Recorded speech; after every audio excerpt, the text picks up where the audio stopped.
It's the Opperman Report. Join digital forensic investigator and PI Ed Opperman for an in-depth discussion of conspiracy theories, strategy of New World Order resistance, high-profile court cases in the news, and interviews with expert guests and authors on these topics and more. It's the Opperman Report. And now, here is investigator Ed Opperman. Okay, welcome to the Opperman Report. I'm your host, Private Investigator Ed Opperman. You can find me at Opperman Investigations and Digital Forensic Consulting, either through my website, emailrevealer.com, or you could just email me directly at oppermaninvestigations@gmail.com. We got a fascinating guest today and a especially fascinating topic. The book is called Playground, A Childhood Lost Inside the Playboy Mansion. Our guest is Jennifer Saginor, who practically grew up. And she had a bedroom over there at the Playboy Mansion as a preteen, as a teen, and her dad was known as Dr. Feelgood. Not the same Dr. Feelgood that was giving drugs to Kennedy that we had the previous show on about Dr. Feelgood. This is the other one, who was living there at the Playboy Mansion. Jennifer Saginor, are you there? I'm here. Thanks, Ed, for having me. Thank you so much. And people can find you at your website, jennifersaginor.com, Saginor, and they can pick up your book, Playground, A Childhood Lost Inside the Playboy Mansion. They can purchase it from your website too as well, right? I believe so, yes. I mean, or Amazon, of course. Of course. Amazon, HarperCollins.com. I think Amazon's probably the easiest. Yeah, let's make Bezos more rich, right? Let's give him some more money. Jennifer Saginor, tell us about yourself. Who is Jennifer Saginor? I mean, I'm just Jennifer Saginor, just a normal girl who's, taken many years to process, I guess, like many people who have interesting or unique childhoods, I've taken time to sort of, gain a deeper perspective on, what I experienced and what I witnessed and that sort of thing. And, of course, every decade, it's interesting. I started in, I guess, 1975 when I was 6. I used to go with my father on house calls. Not just to the Playboy Mansion. I mean, we went to Berry Gordy's house and Aaron Spelling's house and Michael Jackson's house. I mean, we went to many different house calls and different, but obviously at the Playboy Mansion, he became very, very good friends with Hef and saved his life multiple times and ended up taking a room there, a bedroom, down the hall from Hef. And Hef was gracious enough to give my sister and I a room down the hall as well. And so it started off as Thursdays and every other weekend because my parents were divorced. And then later, my father obtained sole legal custody of me. So I was living with him full time. How did your doctor save Hef's life? He had, several strokes, and he was able to take care of him in the comfort of his own home because Hef didn't like hospitals. So that's how. And you were saying, too, that your dad used to go on house calls to Michael Jackson's house. What was that like? I mean, that was crazy, seeing the llamas and that Neverland. I mean, just the whole, it was just, it was like Disneyland, of course, because I was a kid, and going to that giant house and seeing all the animals was pretty incredible. Loved Aaron Spelling. He was one of my favorites, such a creative genius. Really enjoyed growing up, going to his house once a week. So, it was interesting. I would just kind of tag along. But I saw, back in the 70s, it was Sammy Davis Jr. and Frank Sinatra and the whole Sinatra family. And, anyone like from, Dolly Parton to Neil Diamond. I mean, and then it just sort of the 80s became, the Rat Pack and Rob Lowe, and just a different, each decade was like a different generation of celebrities. So it was interesting. It's interesting to watch something like the Playboy Mansion from the 70s all the way until, 2010. Yeah. Try and talk directly into the phone, and not to move around so much, because sometimes we have really good audio and sometimes we don't. Now, all these celebrities, were they like abusing prescriptions? I mean, I'm not sure exactly what they took, of course. I mean, the environment itself was very conducive to, doing whatever it is you wanted to do. So it's not like there was any rules or, boundaries stopping people from taking whatever they wanted. I know that prescriptions were probably very easy, especially, back in the 80s, where Quaaludes are floating around, and the 90s too. So, each decade, I think there was a different drug that was popular at the time. Now, would there be any reason, though, for a patient to choose your father as a doctor unless they wanted easy prescriptions? I mean, he was just known as he graduated, he went to Dartmouth and Harvard and graduated top of his class and came to UCLA to do his residency. And he saved, like, Suzanne Pleshette's life back in the 70s and went on the she went on the Johnny Carson show and really thanked her doctor for saving her life. I guess he was a well-known diagnostician. So when other doctors could not diagnose what was happening with their patients, they would call him to help diagnose certain ailments that they couldn't figure out what it was. And he really specialized in that. I mean, he was an endocrinologist as well, but he also specialized in putting people on diets and, helped control weight loss, weight gain, that sort of thing. Okay, that's very important. He was very... Because if we label him as Dr. Feelgood, if he really was a legit doctor, like you said, this great endocrinologist and finding what was that other word you used to find the causes? Diagnostician. Yeah, I've never heard that word before. If he really was all these things, he should be recognized. He was very known for that. Yeah. He was that's really how his reputation in the celebrity circles began, because by saving Suzanne Pleshette's life, I mean, how often does a well-known actress go on a TV talk show and read a poem to their doctor? Oh, wow. That's really what launched his career, is that, she read a poem that she wrote to her doctor who saved her life on the Johnny Carson show with Ed McMahon, and now all of a sudden Johnny Carson and Ed McMahon are his patients. And that's how that started, and snowballed from there. I wonder if there was a young Oprah Winfrey watching that show. They went on to use that to start some careers of some friends of hers. Okay, but let's get back to the Playboy Mansion. How old were you when you first moved into the Playboy Mansion?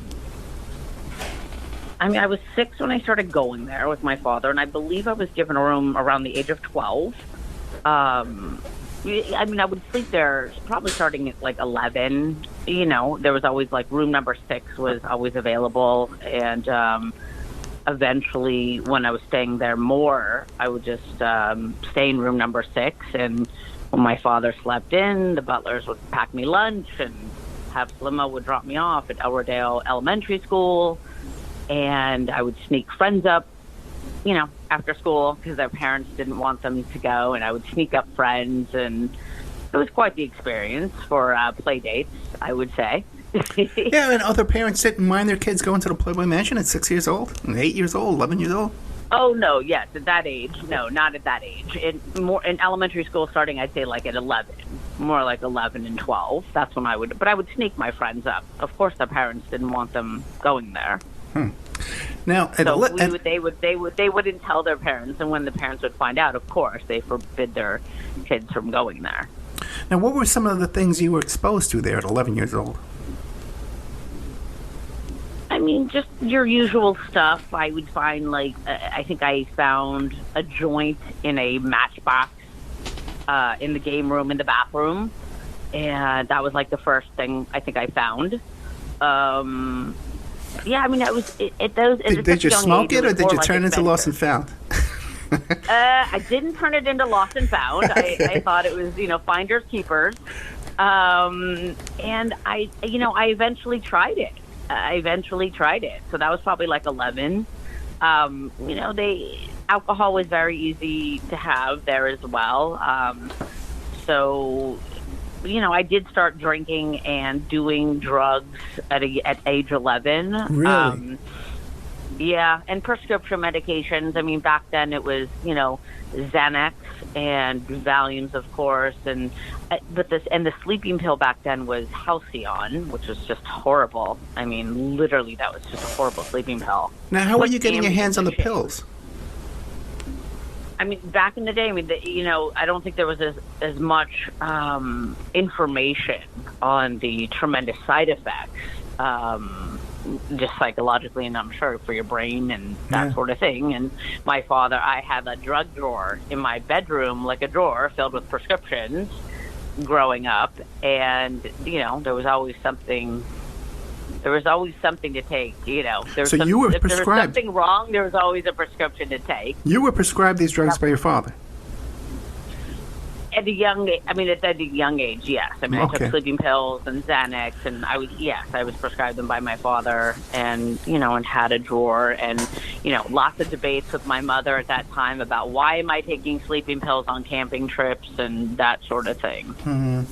Now, what about now if you're an 11-year-old girl, a little preteen girl, and you're drinking alcohol, you're smoking marijuana, you're taking all these pills, and here you're in this highly sexually charged environment, were there any adult men that were preying on you? I mean, not at 11, thank God. I mean, as the years went on, sure, but at the younger ages, it was more about my adventures and spying on people and sneaking into the grotto and sneaking into the red room and the blue room and the carpet room and the game room and really spying on people and, having these little experiences myself. I mean, of course, I could have walked away at the time. So obviously there was a part of me that was very interested in, in trying the pot and in trying to participate with the adults and sneaking.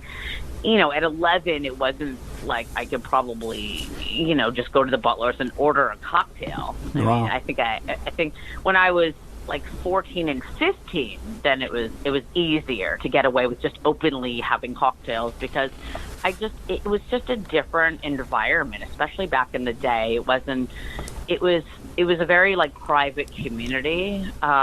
It was just its own world. So it wasn't like I knew any different, although I knew that. Plus, growing up, just going to the Beverly Hills school systems, all the kids were the kids in elementary school were also partying. So it wasn't as if I was doing something that was very different from my classmates. Now, what about, put it that way. At the mansion, did you run into any other 14, 15-year-old girls that were brought there as dates by some of these men? No. Never? No, not that young. No. Okay. All right. Now, I mean, maybe 18. Yeah, I mean, as the years went on, maybe 18 for sure. And I never checked their IDs, so I wouldn't really know exactly how old everyone was. Well, what about I never saw a lot of young girls. I never saw any young girls. I mean, what about people like Linda Blair and stuff like that, and Jodie Foster, who were young girls in Hollywood? And were they ever there? Tatum O'Neal? Maybe like for a party, I saw. Sure, I remember seeing Tatum O'Neal or like Christy McNichol. Right. Young, but I mean, they were just guests.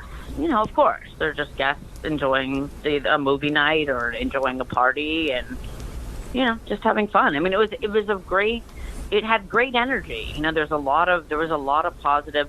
Our culture was very judgmental about sexuality back in the 70s and the 80s, and it was just much more conservative. And I think that it offered that sort of open environment to experiment and to try different things and to not feel such judgment.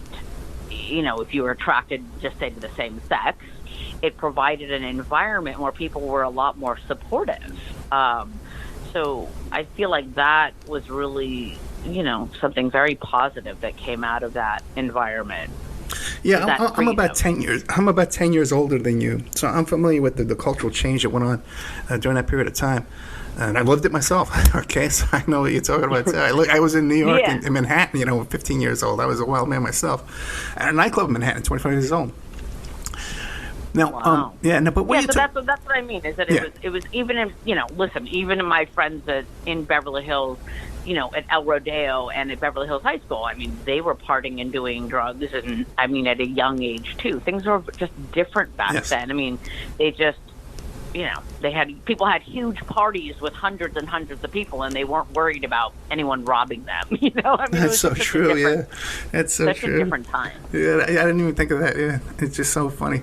Now, you mentioned too about people sexual liberation, right? I've heard rumors that in Hef's bedroom, when he's in there having sex, that there's gay porn on the TV. I mean, that's what a lot of the girls say. I mean, thank God I wasn't there inside the room with them. But, I know he liked to watch, and I know he liked to watch, the girls together. I mean, that was no secret.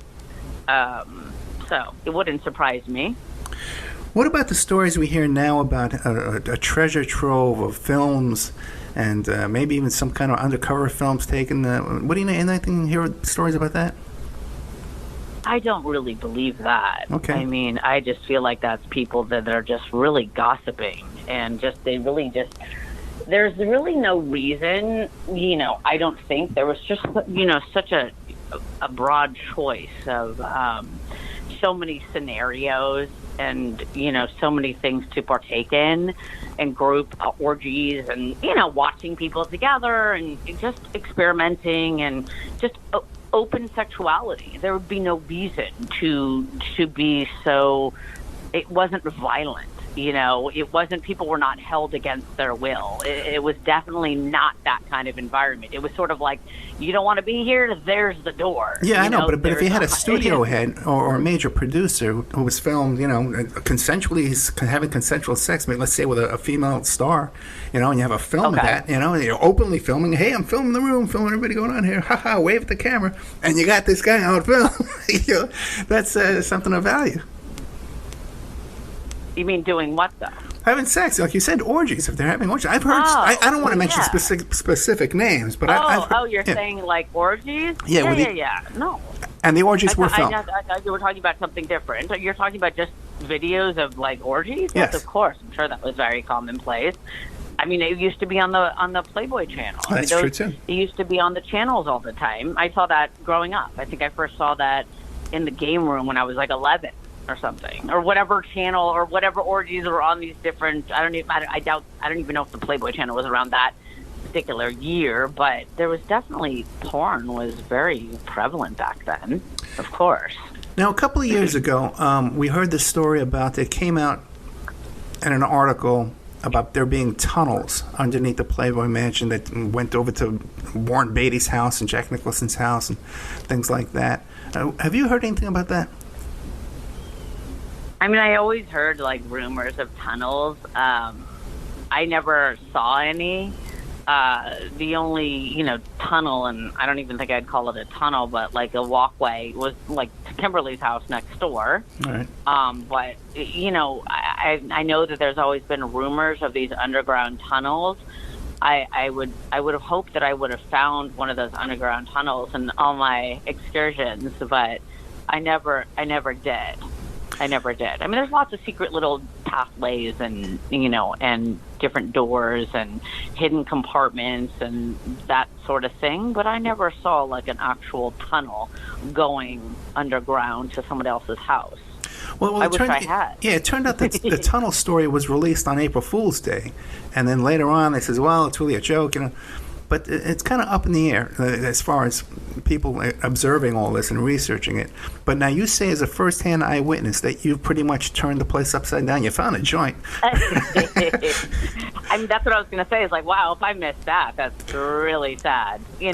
After all those years of, like, really combing that property. I mean, I remember just looking around everywhere, just even the showers, the caves outside, the showers, the changing rooms. I mean, I'm trying to think of where there would be, a secret entrance into that tunnel, the birdhouse. I mean, I really looked around everywhere. I don't know where, even the tennis court did have grounds there, and I know eventually maybe that would have been like a pathway that led next door. When they bought the house next door for Kimberly and the boys, but there's no actual tunnel that led to somebody else's house. Not that I saw. Gotcha. Okay. Now, what about the whole Dorothy Stratton incident, that period of time? Were you living there during that? I was actually, close to Dorothy. I loved her. Really? Yeah, I mean, she was just such a unique soul. Just such a caring person and very warm. She would always, come up to me and make sure I was okay, and was very loving and affectionate, and sort of a breath of fresh air up there. Just because she was not affected in any way, she still had that she was like a true girls next door. She was very real and down to earth, and really personified that girls next door. Yeah, for people who don't know the story, she was brutally murdered by her boyfriend or ex-boyfriend out of jealousy because of a relationship with Peter Bogdanovich. Now, did you ever meet Dorothy Stratton's little sister?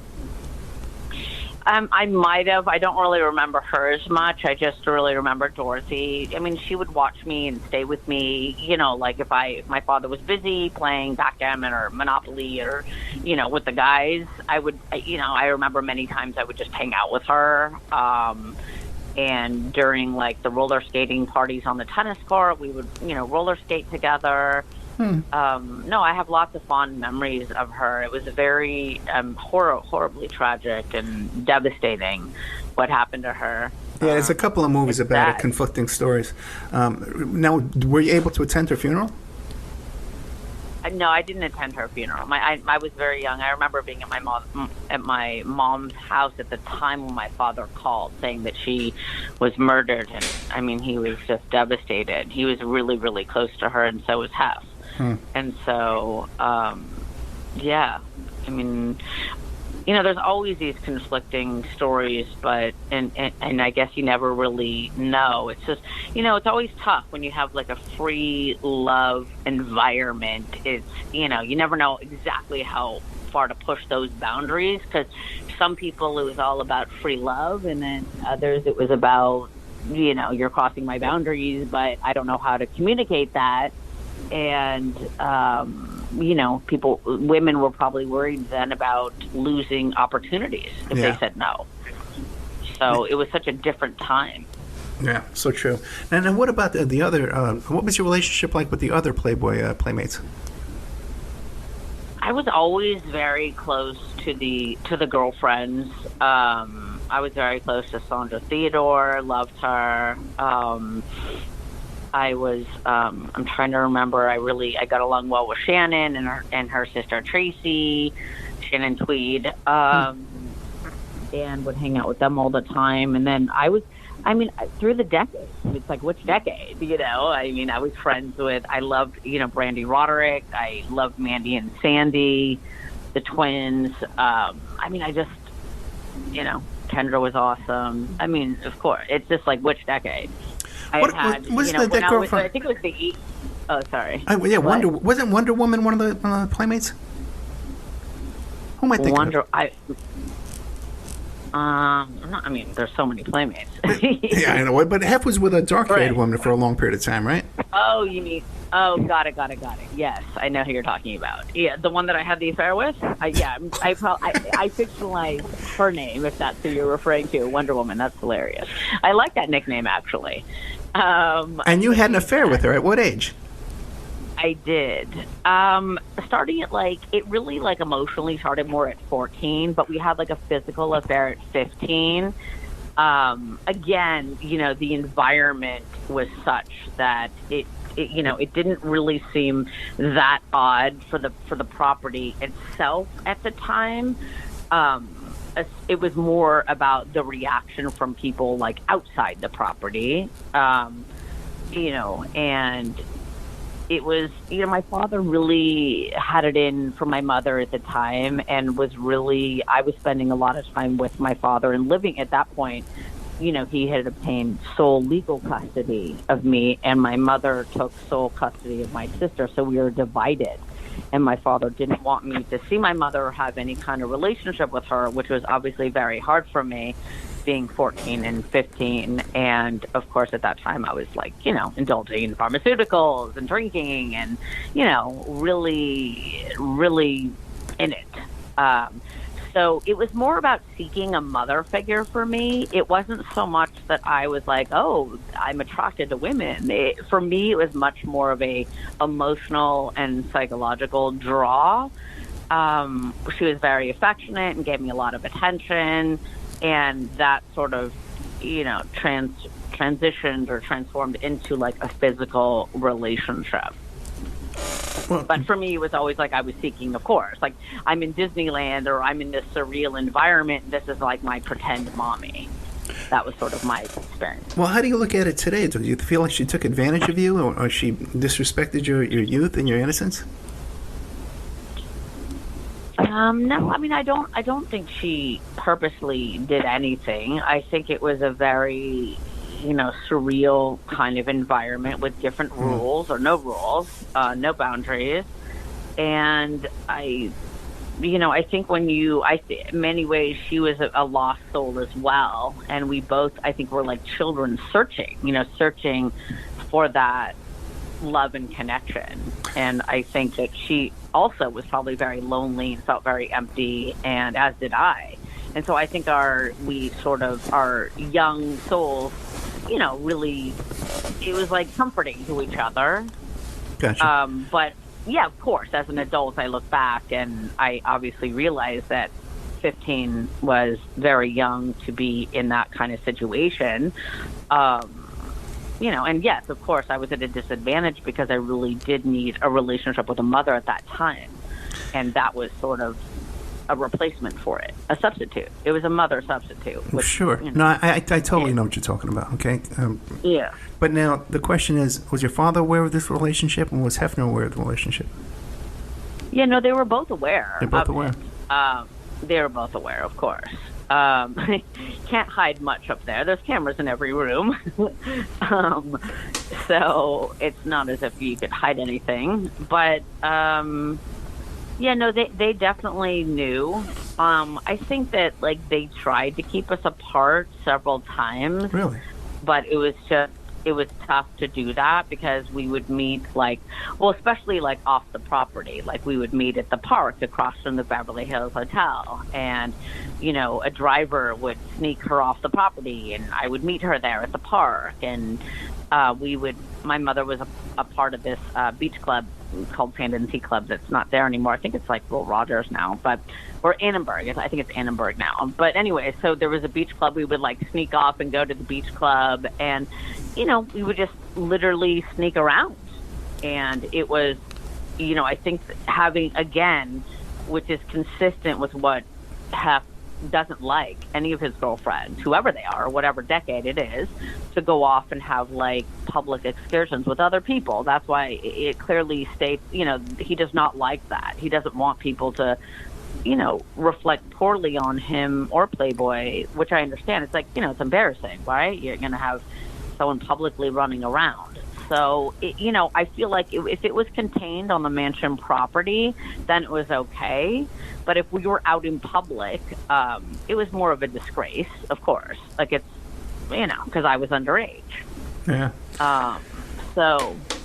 When my book came out, Hef called me and said, please, I don't want people to know that I was aware of your affair, which I did understand at the time when he called me, because I knew that, it reflected poorly on him if he or my father would have been aware. Okay, and that phone call, did he offer you any compensation? No. Well, did you feel threatened or intimidated? No. I was still very enmeshed in the lifestyle at that point. Okay. And still going there all the time. So I was very naive at that point in time. He even asked me for a list of all my interviews. Wow. And said, please send me, your father and I want to record all your interviews that HarperCollins has set up. Can you please fax us, a list of those interviews? And of course I did, and I was very excited. I was still very young, immature, and I was very excited to have them watch my interviews, right? I wanted their support on many levels. I wanted their support still, and emotionally or psychologically, not financially. And I was excited about that and did that, and then literally just like the mafia, most of the interviews were just canceled in succession, just one by one. And HarperCollins, I remember the guy who was head of publicity, he called me and he's like, what happened to all my interviews? Did you like tell somebody about them? I was like, no. And I was like, well, actually, I faxed them up to Hef, but that was it, And he was like, oh my God, because he put so much time and energy, obviously, in setting up a lot of those interviews. Right, and Playboy Enterprises and Hefner would have enough publicists and agents and promoters in their pocket, maybe even from some of those films, right? That they could call around and said, hey, we're flipping a switch here. This goes cold. Oh, of course. Yeah. Oh, yeah. One phone call. But in 2006, you weren't aware of that in 2006? No. No. I was still doing drugs. I was not sober. I was very enmeshed in the lifestyle. Everything was very, none of these girls had written books. I was the first one to write a book about the inner workings or the inner circle. And I didn't have any ill intent. I just wanted to really express some of the things that I had never been able to talk about. It's your life. You should be allowed to talk about your own life. We all have our own life to live. I just kept everything inside. I mean, even now, for decades. I mean, it's not like I sit there with my mother or sister talk about this stuff. I keep it all very, to myself. Then let me ask you this. What is your relationship with the Playboy Mansion today? I mean, I saw a bunch of them at my father's wedding when he got remarried a few years ago. A bunch of the security guards and old butlers were there, and playmates were there, and different people wearing their little Playboy pins, and that was interesting and great. But I may talk to a few old photographers or butlers, but or a few of the older playmates or girlfriends from back in the day, but I really don't communicate that much. I believe my father is still in touch with his kids, and has still a very positive relationship with everybody. We're talking today, fascinating story, and even more fascinating off the air. I think I spent more time talking to Jennifer Saginor off the air than we have on the air. Playground, a childhood lost inside the Playboy Mansion. And her website is jennifersaginor.com. Keep an eye out for that name and these documentary projects that are coming out toward the end of the year. Now, Jennifer Saginor, you were telling me off the air that you had a whole bunch of interviews booked, and a couple of names you mentioned was Larry King and Anderson Cooper. Both took a dive on you when it was time to promote your book and make you some millions of bucks there, huh? That's funny. I love Larry King. He gave me a quote for the cover of my book, and I was very, very, very close to his very old school friend from Brooklyn, Asher Dan. So, I love these guys. I was, set to go on Larry King, and I know that he got a phone call, and that interview never really happened. But, of course, I was grateful for the quote that he gave me. That was amazing. And, I believe, HarperCollins set up an interview the day the book was being released with Anderson Cooper, who was supposed to walk me around the grounds at the Playboy Mansion. And I was supposed to show him around as if, what was it like growing up here, that sort of thing, and sort of take him around my favorite places on the property. And, of course, that would have been amazing. I love Anderson Cooper. Who doesn't? And, unfortunately, that interview also was canceled at the last minute and never happened. So, it was that was tough. That was hard to swallow, the big ones like that. That would have really made a difference because the book would have reached, obviously, more people than it did. Well, like I said, it's great reviews on this book. It's called Playground, A Childhood Lost Inside the Playboy Mansion. You can still get it today. It's not like it's off print. You can still pick it up at the website and also through Amazon.com or any of the major bookstores. Now, you were telling me off the air, too, about some famous people you saw there at the mansion. Some people, Donald Trump you ran into there a few times, huh? Of course. I mean, there were so many different celebrities there and high-profile, powerful men who would frequent those parties. I mean, so many politicians. And, well, not just politicians, professional athletes, movie stars, everyone. OJ? And, OJ. I saw Trump a couple times. Epstein was there. There were so many different... Oh, Epstein was there. Successful... Epstein was at the And Playboy also, Mansion. Are there any photographs of that? I don't know. I mean, I wasn't there taking photographs. And you said that Trump was friends with...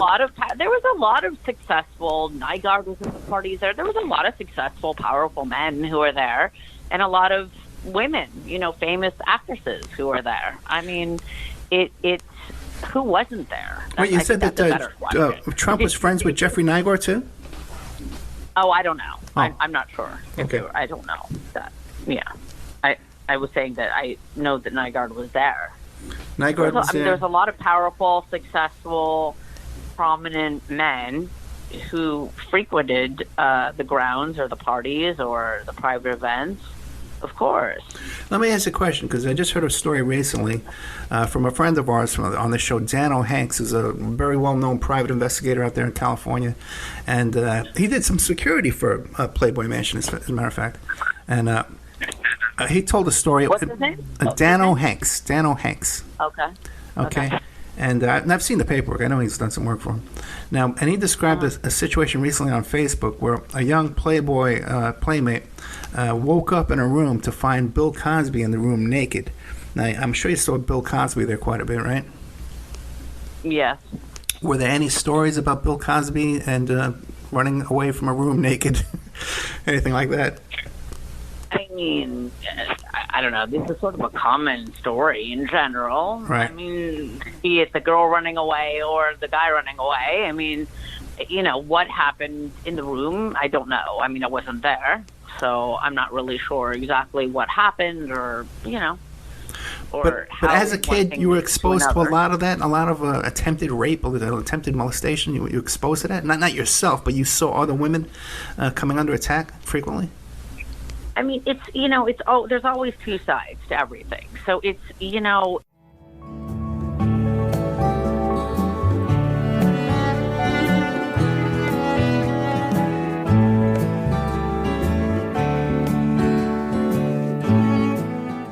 Okay, welcome back to the Opperman Report. We just got a little power failure there because we're taping this in the middle of Hurricane Elsa.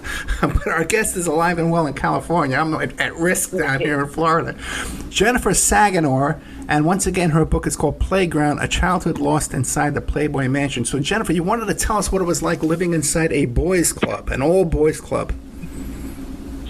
I mean, I have to say, it definitely was an interesting experience, being the only girl, sort of welcomed into Hef's inner circle with my father at the mansion, during the 70s, 80s, 90s, the 2000s. It was, I definitely grew up with a unique perspective. It's, my loyalty, it's as an adult now, being older and looking back, it's tough because I have that old school sense of loyalty to the men and was really, conditioned to see the women a certain way. And part of me kind of, believes, unfortunately, that, it's hard for me to have. I'm not one of these women who are like, me too, me too. I was very conditioned to, see it from the male perspective from a young age. And so it's, it's tough when that's been ingrained in your mind, that, these girls are here for themselves and they put themselves in these situations and they it's like, it's that conditioning from a young age. It's very hard to shake it as an adult. I obviously have compassion for a lot of women who were true victims, and I'm learning to have more compassion for myself, I guess, in scenarios where I was very young and, didn't know any better. Well, let me ask you this. It's definitely an interesting conflict. Looking back, do you think it was and overall, was it a positive or negative impact on the young ladies who would become Playboy centerfolds? I can't really speak for their experiences. I don't know what all of their individual, lives are about and their paths and how it affected them. I can only speak for my experience. Well, if you had a niece or a niece, would you recommend she become a Playboy playmate? No, I mean, definitely not. I think Definitely that not. how our society and culture really view these women, and and what it's all about is questionable. I mean, I've never really understood the concept of paying these girls to perform sexual acts and to participate in abiding by guidelines that are in contracts. And it's fine. I mean, they are willing participants, and I believe they're willing participants, and they are benefiting greatly. So they are not victims. They are in no way victims, to me, at least, and how I view them. But on the other hand, it's they're part of the problem. The women are part of the problem, just like maybe the men that were involved. It's our society that is greatly to blame for sort of like accepting this organized, arrangements that are supposedly, are not really. I never knew that this was something that was wrong. I just always thought that women, were sort of commodities growing up. I mean, this is how I looked at them. So I just never, it's taken me a lifetime to sort of, retrain my mind and to look at them, a lot of them with respect. And what is your relationship like with your father? What is your relationship like with your father today? It's, I care about him. He cares about me. He wished me a happy birthday. He's sober now, and I'm very happy for him. He's remarried. I went through a lot of difficult times, of course, with him when he was on drugs. And, if it's strained at all, it's because I don't have anybody really validating anything I went through. I don't really talk about it with anybody, I mean, it's not like I go around in life today and talk about this or talk about the past. And well, you feel good talking about it today. Don't you think you would benefit from talking to a therapist about it? No, I do now. I mean, since I started these docs, to be honest, I decided, I was like, okay, maybe I should talk to somebody, of course. So no, now I do speak to someone, and it is helpful, of course, because it breaks down like how, having compassion for yourself and the different things that you went through, because, I was so conditioned, like I said, to see things from the male point of view, that I just, it was very hard for me to have empathy for these women, because I thought they were using the men just like the men were using them. Really quickly, we are running out of time. What is your relationship like with your mother? I still, she's much closer to my sister. Okay. So that's tough. It's tough. I have a relationship with her now. I wish, of course, I would love to be close to both my parents. But, it's hard because I don't think they truly understand why I want to talk about anything I went through. I don't know if they understand really why. Why. Jennifer Saginor, you can find her at jennifersaginor.com. Playground, a childhood lost inside the Playboy Mansion. Jennifer, in just a minute, what would you like to leave us with before we go? I think there's a lot of higher lessons here. I think there's a lot of, our society has definitely put these women on a pedestal. I'm not sure if they really should be. Women who are really given, on payrolls and on allowances and on, signing contracts to do different deeds and different things, for young women to look up to them. I'm not sure if that's really such a positive role model in our society. Especially now, too, we have this whole culture, too, with this OnlyFans and Instagram, and it seems to really, really be churning these young ladies out now on a grand scale. And exactly. For companies. We're putting sugar babies on pedestals, and, I'm not really, For companies like Instagram to make billions. We can call it what it is. That's it. If you want to be honest about it, and our society is now going to celebrate sugar babies, that's one thing. That's okay, but let's just be honest about it. Jennifer Saginor, Playground, a childhood lost inside the Playboy Mansion. Thank you so much. I'll keep in touch. Thank you. Thanks for having me. Goodbye.